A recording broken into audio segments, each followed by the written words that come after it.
নমস্কার বন্ধুরা, তোমাদের স্বাগত জানাই নেক্সট ইয়োদ্ধা ইউটিউব চ্যানেলে। এই ভিডিওটাতে আমরা কোনো ক্লাস বা কোনো কিছু ডিসকাশন করব না। সবচেয়ে শকিং জিনিস যেটা আমার কাছে লেগেছে, তো এটা নিয়ে আমি ভিডিওটা আপলোড করতে চাই। তোমাদের কাছে কেমন মনে হয় যে ফরেস্টার অ্যান্ড ফরেস্ট গার্ডের 15 তারিখ লাস্ট, 15ই জুন লাস্ট ডেট ছিল। তোমরা জানো ফ্রিতে ছিল এবং ফি জিরো ছিল এটার জন্য, ঠিক আছে? তো এখন আমি রিসেন্টলি একটা আপডেট দেখেছিলাম, হয়তো এটা রিয়েল কিনা, আমার মনে হয় এটা রিয়েলই হবে। তো এই জন্য আমি এই ভিডিওটা বানাচ্ছি, ঠিক আছে?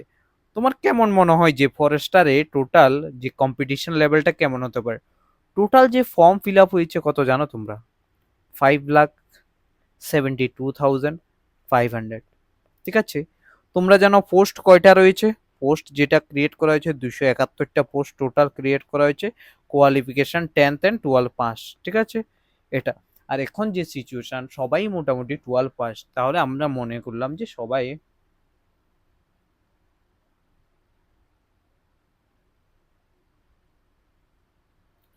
ঠিক আছে, যেই সবাই মোটামুটি অ্যাপ্লাই করেছে 5। তাহলে তুমি এখন আমাকে বলতে পারো, স্যার এই যে কম্পিটিশনটা কেমন হবে, ঠিক আছে?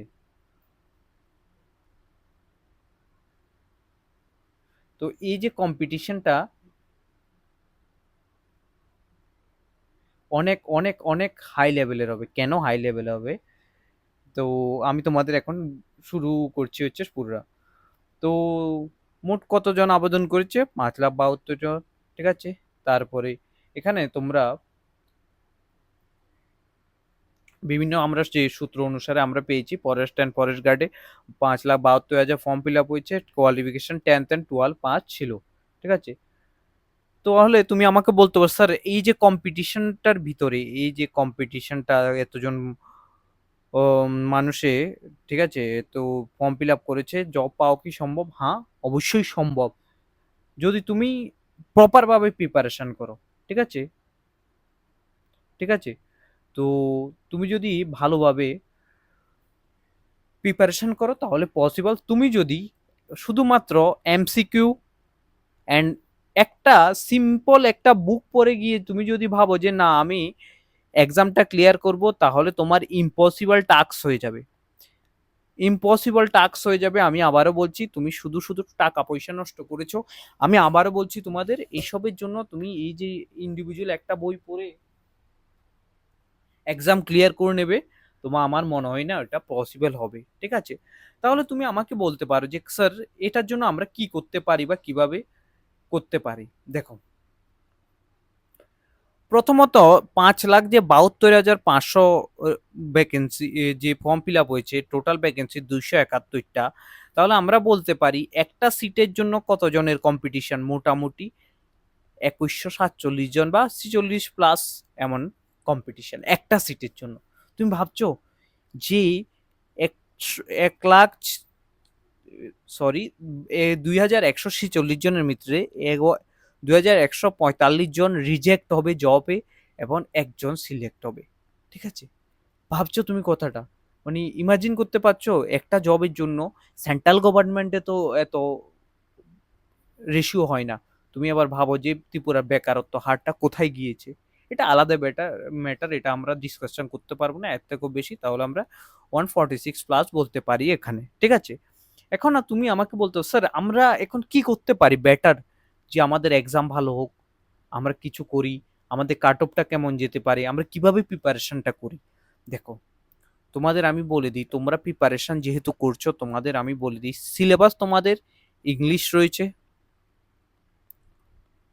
ম্যাথ রয়েছে, জিকে রয়েছে, জিএস রয়েছে, বেঙ্গলি রয়েছে যেটা কোয়ালিফাইং। তুমি যদি বেঙ্গলিতে এখন থেকে নিউজ পেপার পড়ো, তোমার এটা কোয়ালিফাই হয়ে যাবে আই থিঙ্ক। তোমাদের গ্রামার টামার যেই কিছু কোশ্চেন একবার একবার ওভার ওভার দেখে যাও, তাহলে তুমি কমপ্লিট করো। তোমরা ইউটিউব থেকে বেঙ্গলি গ্রামার, ওয়েস্ট বেঙ্গল থেকে যে কোনো একজন, ঠিক আছে, ঠিক আছে, যে গ্রামার থেকে কমপ্লিট করে নাও। আমি আবারও বলছি, আমি বেঙ্গলি করাবো না তোমাদের ইউটিউবে, তো তোমরা করে নাও। আমি ওখান থেকে শুধু ট্রাই করব একটা বা দুইটা মক টেস্ট করানোর জন্য। সেকেন্ড, তুমি যদি সিলেকশন নাও, ঠিক আছে, নিতে চাও, এই সিলেবাসগুলোকে তুমি ইন্ডিভিজুয়ালি কমপ্লিট করো। আমি যেভাবে তোমাদের টপিক ওয়াইজ ম্যাথ করাচ্ছিলাম, যে টাইম স্পিড অ্যান্ড ডিস্টেন্স করো, তারপর এইভাবেই করো। এইভাবেই করলে তোমার এক্সামের প্রিপারেশন হবে, না হলে হবে না।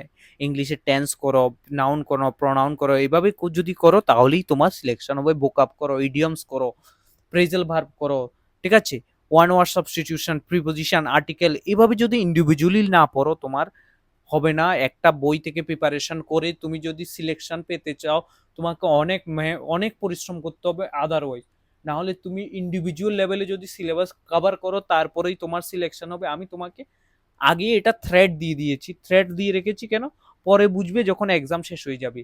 ঠিক আছে, এক্সাম 2028 27 হবে, 2000 এরপরে 2030 অব্দি এক্সামে এইসব রিক্রুটমেন্ট হয় না। তোমরা দেখেছো প্রিভিয়াসলি অনেক রিক্রুটমেন্ট হয়নি। ঠিক আছে, তো এই জন্য আমি আবারও বলছি, বারবার বলছি, তোমরা এই যে পড়াটা আছে ওটাকে সিরিয়াসলি নাও, ইন্ডিভিজুয়ালি পড়ো। এটার প্লাস পয়েন্ট তোমার কোথায় হবে জানো?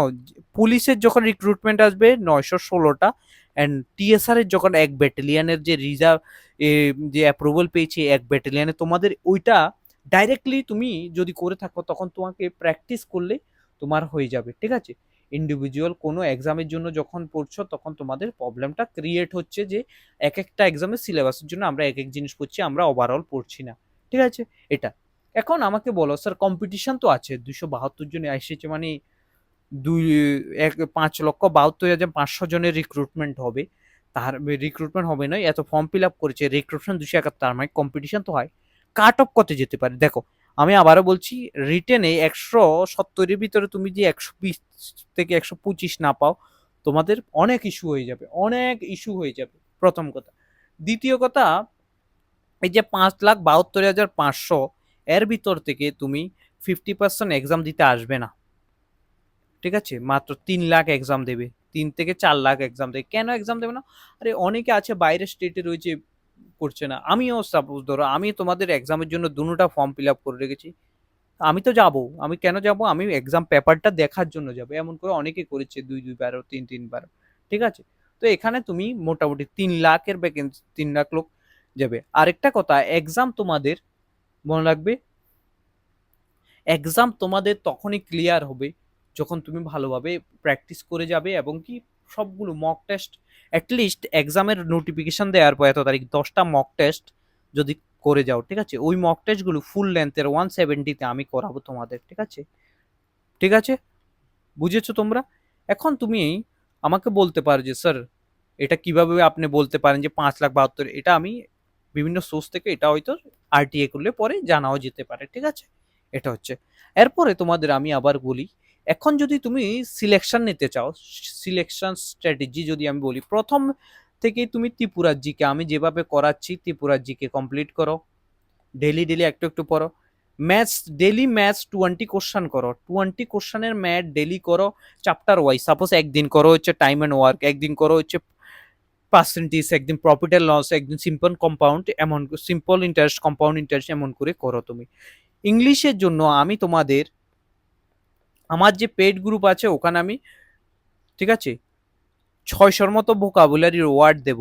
ঠিক আছে, এই যে 600 ভোকাবুলারির ওয়ার্ড আছে, তোমাদের যদি এই ভোকাবুলারির ওয়ার্ডটা প্রয়োজন বা নিতে চাও, এই ভোকাবুলারি ওয়ার্ডটা কি নিয়ে, ঠিক আছে, পিডিএফ ফরম্যাটে পাবে। এটা আমি তোমাদের প্রোভাইড করব 99 রুপিসে।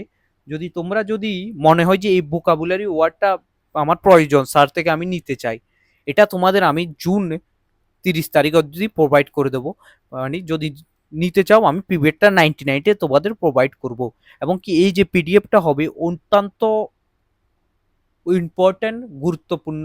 একজন, আমি কালকে একজন টিচারের দেখেছি একটা পিডিএফ দিয়েছে, তোমরা কি দেখেছো কেন কি, যে 50টা ভোকাব দিয়েছে। ভোকাবগুলো কি জানো? ইম্পর্টেন্ট ভোকাব, গিভ, তারপরে তারপরে এমন করে কিছু কিছু ইম্পর্টেন্ট দিয়ে দিয়েছে, বুঝেছো? আমি ভাবছি যে এগুলো কি দিয়েছে, এগুলো থেকে আসবে কি না আসবে না, আমি বুঝতে পারছি না। এরপর তোমাদের আমি ম্যাথও দেখিয়েছি যে হার্ড লেভেলের কোশ্চেন বলছে কোচিং সেন্টার এটাকে। আমি স্ট্রেঞ্জ হয়েছি, আমার হোয়াটসঅ্যাপ গ্রুপে আমি তোমাদের শেয়ার করেছি কোশ্চেনগুলো। আমি ট্রেনের কোশ্চেনটা কালকে সকালে যখন তোমাদের ভিডিওটা আপলোড হবে, ভিডিওটা আপলোডের পর ওই যে ট্রেনের কোশ্চেনটা আছে, ঠিক আছে, ওই যে কোশ্চেনগুলো দিয়েছে তুমি 1 সেকেন্ডে ট্রেনের কোশ্চেনগুলো করতে পারবে, দেখে নিও তুমি। আমি কালকে সকালে 20টা কোশ্চেনের একটা ভিডিও আপলোড করব, ঠিক আছে, ট্রেনে, দেখে নিও একবার, ঠিক আছে। দেন তোমাদের আর কি কি করতে হবে, আমি কোনো কোচিং সেন্টারে বলছি না যে ওরা খারাপ, কিন্তু ওদের যে কন্টেন্ট কোয়ালিটি অনেক খারাপ এক্সাম পয়েন্ট অফ ভিউতে। কেন খারাপ তুমি পরে বুঝবে এটা। এরপর তোমাদের মক টেস্ট করতে হবে, ফাইনাল যে স্টেজ মক টেস্ট করতে হবে, জিএস জিকে এগুলো পড়তে হবে। তোমার টার্গেট স্কোর 130-এর রাখতে হবে, 130 রাখতে হবে, ঠিক আছে। তো মনে রাখবে এগুলো। এই হচ্ছে টোটালি আজকের যে ভিডিওটা, আমি ওটাতে তোমাদের ফর্ম ফিল আপ আর কম্পিটিশন লেভেলটা বলতে চাইছিলাম, ঠিক আছে। আর আমার যে 2টা ব্যাচ ছিল, একটা ব্যাচ তো চলছে 30, আরেকটা ব্যাচ আমার খুব খারাপ অবস্থা ছিল, এই ব্যাচটা আমি ডিসাইডই করতে পারছি না ওটাতে আমি কি করব না না করব, তারপর আমি কথা বলে দেখি স্টুডেন্টের সাথে, ঠিক আছে। তো এবার দেখো তুমি, তোমার টার্গেটের স্কোর আমি 130 বলে দিয়েছি। যদি তোমার মনে হয় যে আমি যে কথাগুলো বলেছি এই ভিডিওগুলোতে, যে কোশ্চেনগুলো আমি মানে তোমাদের বলেছি, যে ইস্যুগুলো তোমাদের প্রবলেম হতে পারে, এগুলো যদি তোমাদের মনে হয় যে হ্যাঁ স্যার ঠিক বলেছে, তাহলে তুমি লাইক করো, কমেন্ট করো, আর বন্ধুদের মাধ্যমে শেয়ারও করে দাও। অ্যান্ড তোমাদের আবারও বলি, কারেন্ট অ্যাফেয়ার্সও ইম্পর্টেন্ট। কারেন্ট অ্যাফেয়ার্স তোমাদের এক্সামের আগে আমি 1 মাস আগে থেকে শুরু করে দেবো, এবং কি ওই যে কারেন্ট অ্যাফেয়ার্সটা করাবো আমি, অন্য লেভেলের কারেন্ট অ্যাফেয়ার্স করাবো, ইন্ডিয়া অ্যান্ড ত্রিপুরার কারেন্ট অ্যাফেয়ার্স, ঠিক আছে। তো হলো এই হচ্ছে আজকের ক্লাস। নর্মালি আমি বলতে চাইছিলাম যে রিক্রুটমেন্টের কেমন অবস্থা। থ্যাংক ইউ সবাইকে ভিডিওটা দেখার জন্য, সাপোর্ট করো, লাইক করো, কমেন্ট করো অ্যান্ড শেয়ার করো। থ্যাংক ইউ, জয় হিন্দ, জয় ভারত।